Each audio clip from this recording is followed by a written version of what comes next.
Hi സുഹൃത്തുക്കളെ, എൻ്റെ പേര് ഷിബു എന്നാണ്. ഞാൻ പാമ്പ് പിടിക്കാൻ തുടങ്ങിയിട്ട് ഏതാണ്ട് 24 വർഷത്തിന് മേളിലായി. ഈ ഒരു 4 വർഷത്തിനകത്ത് വെച്ചിട്ടാണ് എനിക്ക് പാമ്പ് കടി ഒരു പാമ്പ് കടി പോലും കിട്ടാതെ ഞാൻ സ്നേക്ക് റെസ്ക്യൂ ചെയ്യുന്നത്.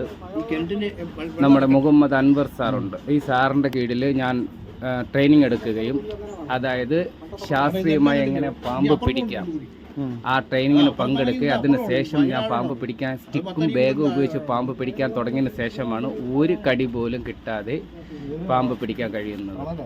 അപ്പോൾ ഒരു കമൻ്റ് ഇട്ടിരുന്നു, വാവാ സുരേഷിൻ്റെ ഒരു ഫാൻസ്, ഒരു സ്ത്രീയാണ്, ഒരു കമൻ്റ് ഇട്ടിരുന്നു, വാവാ സുരേഷ് ചേട്ടനെ കണ്ടുപിടിക്കണം, അതുപോലെ പിടിക്കണം, ഏത് രാത്രി വിളിച്ചാലും ചേട്ടൻ വരും, പാമ്പിനെ കുറിച്ച് പറഞ്ഞ് മനസ്സിലാക്കി കൊടുക്കുന്നുണ്ട് എന്നൊക്കെ പറഞ്ഞുകൊണ്ട് കമൻ്റ് ഇട്ടു. അതൊന്നും ഞാൻ കാര്യമാക്കുന്നില്ല. നമ്മൾ ഒരിടത്ത് പാമ്പ് പിടിക്കാൻ പോകുമ്പോൾ തന്നെ നമ്മളെ വിളിച്ചിട്ടാണ് നമ്മൾ പോകുന്നത്.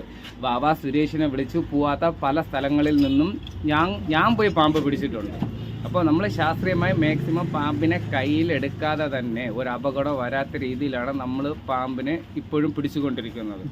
ഇതിനെ വിമർശിക്കാനും ആൾക്കാരുണ്ടല്ലെന്നാണ്. വാവാ സുരേഷ് എങ്ങനെ പിടിക്കട്ടെ, അത് അയാളുടെ ഇഷ്ടം. ഞാൻ എൻ്റെ ഇഷ്ടത്തിന് പിടിക്കട്ടെ, അതിനെ വിമർശിച്ചിട്ട് വല്ല കാര്യമുണ്ടോ? ഈ നെഗറ്റീവായിട്ട് കമൻ്റ് ഇട്ടിട്ട് കാര്യം എന്തോന്നാണ്? വാവാ സുരേഷിന് ഒരുപാട് കടി കിട്ടിയിട്ടുണ്ട്, ഇപ്പോഴും കിട്ടിക്കൊണ്ടിരിക്കുന്നു. ഈ 4 വർഷത്തിനകത്ത് വെച്ച് ശാസ്ത്രീയമായി പിടിച്ചു തുടങ്ങിയതിന് ശേഷം എനിക്കിതുവരെ ഒരു കടിയും കിട്ടിയിട്ടില്ല.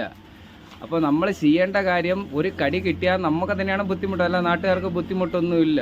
അപ്പോൾ ഇന്ന ആളെ കണ്ട് പടി എന്ന് പറയാൻ ആർക്കും അധികാരമില്ല. ഓരോരുത്തരും അവരവരുടെ ഇഷ്ടത്തിലാണ് ഓരോ ജോലിയും ചെയ്യുന്നത്. അപ്പോൾ വാവാ സുരേഷ് ചേട്ടനെ കണ്ടുപിടി എന്ന് പറയേണ്ട കാര്യം എന്തോന്നാണ്? അല്ലെങ്കിൽ അയാൾ ശാസ്ത്രീയമായി പിടിച്ച് കാണിക്കണം. ആ ശാസ്ത്രീയമായി പിടിച്ച് കാണിക്കട്ടെ, അപ്പോൾ അയാളുടെ രീതിയിൽ തന്നെ നമ്മളും പോവും.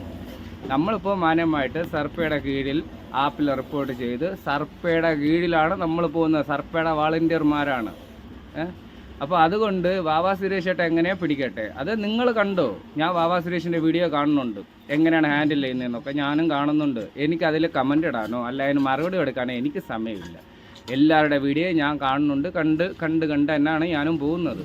അപ്പോൾ ഇതുപോലെ നെഗറ്റീവ് കമൻ്റ് ഇടുമ്പോൾ ആലോചിക്കുക. വാവാ സുരേഷ് ചേട്ടനെ സപ്പോർട്ട് ചെയ്യുന്ന ചേച്ചി, വാവാ സുരേഷ് ചേട്ടൻ്റെ അടുത്ത് പറ, ഒരു കടി പോലും കിട്ടാതെ പിടിച്ച് കാണിക്ക്. അത് കഴിഞ്ഞിട്ട് നമുക്കൊക്കെ കമൻ്റൊക്കെ ഇട്ട് നമ്മളെ ഉപദേശിക്കാൻ പറഞ്ഞു കേട്ടോ.